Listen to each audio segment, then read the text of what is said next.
iyadoo maalinba maalinta ka dambaysa ay ka sii darayso abaarta ka taagan gobolada bariga Soomaaliland ayaa waxa magaalada Bur ee xarunta gobolka Togdheer la soo gaarsiiyay qof yar oo neef ari ku cunay tuulada madax lagu xooro ka tirsan degmada Yeel ee gobolka Sool waxaana arintaasi ka hadlay hooyada ilmaha yar dhashay iyo waliba Axmed Cali Bayno oo ka mid ah gudida abaaraha gobolka Togdheer isla markaasina family qofka yar neef ari cunay ilmahan yar waxa laga soo qaaday meesha la madax lagu xoor markii horena wax weeyaan dadkii soo hayaamay ee coodan la yimi wax ku dhashay coodan le daadiisu waxa jirtaa 3 bilood waa wiil waxa cunay orgi isagoo jiifo oo gurigii ku jira xoolihii markay gaajoodeen waxa la siiyay cunooyin baa la siiyay markii cuntooyinkii la siiyay cuntooyinku ku yaraadeenna meeshii ay wax ka heli karaanba way ka deeyaan dabadna ilmahan hooyadii dibadda uga baxday oo gurigii jiifa ayuu orgigu ku dhigay markuu qabsaday ayay qayladiisii maqashay dabadna way ku soo oroday soo markaa gacantii haysta ayay ka reebtay oo ka goysay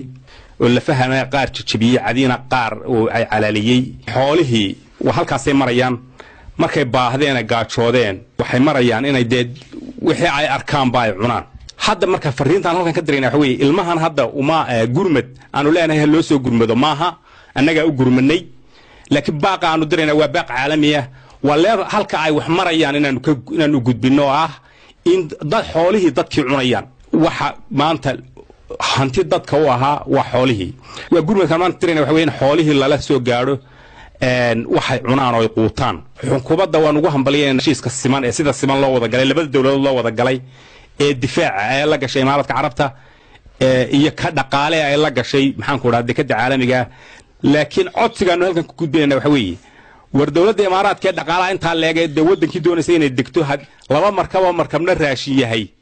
markabna cunno xoolaad yahay oo ay iska soo hormariso ma dawladda inta inay tiraahdo garan weeyeen mise dawladda Imaaraadka ayaa hakratay dibadda uga baxay isagoo hurdo soo jiifiyadana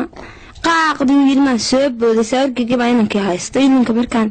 marayo soo galay ka fuqa orgiyo raashin cunayo meelaha marmarayo marka horena dhacdadan ayaa mid ugu ku ah dalkani Jamhuuriyadda Soomaaliland isla markaasina ka amakaagay dadka ku dhaqan magaalada Bur ee xarunta gobolka Togdheer Ibrahim Faarax Macaan iyo Cable TV Bur